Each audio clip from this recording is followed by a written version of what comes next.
Hello everyone, পূর্ণ educational guide চ্যানেলে তোমাদের সবাইকে স্বাগত জানাই। প্রিয় ছাত্রছাত্রীরা, কেমন আছো সবাই? আশা করি সবাই ভালো আছো। আজকে আমাদের আলোচনার বিষয়বস্তু হলো বাংলা রচনা রাজা রামমোহন রায় সম্পর্কে।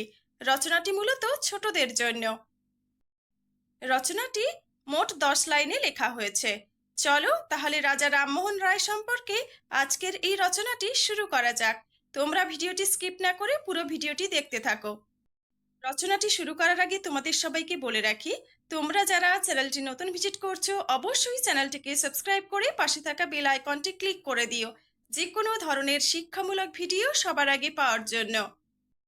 এছাড়াও বাংলা প্রবন্ধ রচনা বড়দের জন্য ও ছোটদের জন্য আমার চ্যানেলে আগেই প্রকাশিত হয়েছে। তোমরা যারা সেই রচনার ভিডিওগুলি এখনো দেখে উঠতে পারোনি, আমার চ্যানেলে গিয়ে দেখে নিতে পারো। কিছু কিছু ভিডিওর লিংক আমি ডেসক্রিপশন বক্সে দিয়ে দেব, না হলে তোমরা প্লেলিস্ট চেক করলে পেয়ে যাবে। 1 নম্বর, আধুনিক ভারতবর্ষের মন্ত্রদাতা রাজা রামমোহন রায় 1772 খ্রিস্টাব্দের 12ই মে হুগলি জেলার রাধানগর গ্রামে জন্মগ্রহণ করেন।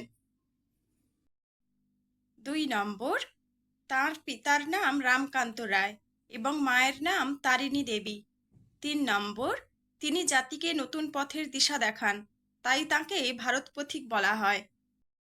4 নম্বর, তিনি মাত্র 23 বছর বয়সে আরবি, ফার্সি, সংস্কৃত, ইংরেজি, উর্দু, ল্যাটিন প্রভৃতি 10টি ভাষা শেখা শেষ করেন। 5 নম্বর, প্রথম জীবনে তিনি ইস্ট ইন্ডিয়া কোম্পানিতে চাকরি করেন, কিন্তু একসময় চাকরি ছেড়ে কলকাতায় চলে আসেন।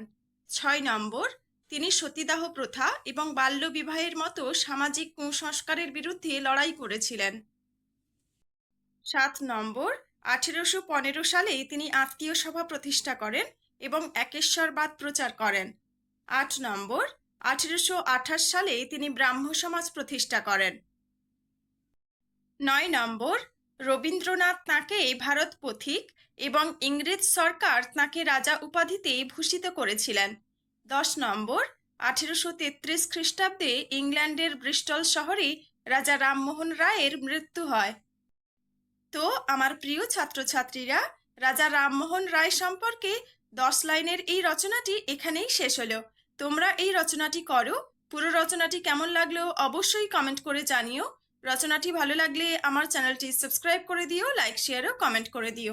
আর তোমরা যদি অন্য কোনো শিক্ষামূলক ভিডিও পেতে চাও অবশ্যই কমেন্ট বক্সে কমেন্ট করে জানাও। আজকে এই পর্যন্তই, দেখা হচ্ছে পরের ক্লাসে। ভালো থেকো, সুস্থ থেকো। ভিডিওটি দেখার জন্য সবাইকে ধন্যবাদ।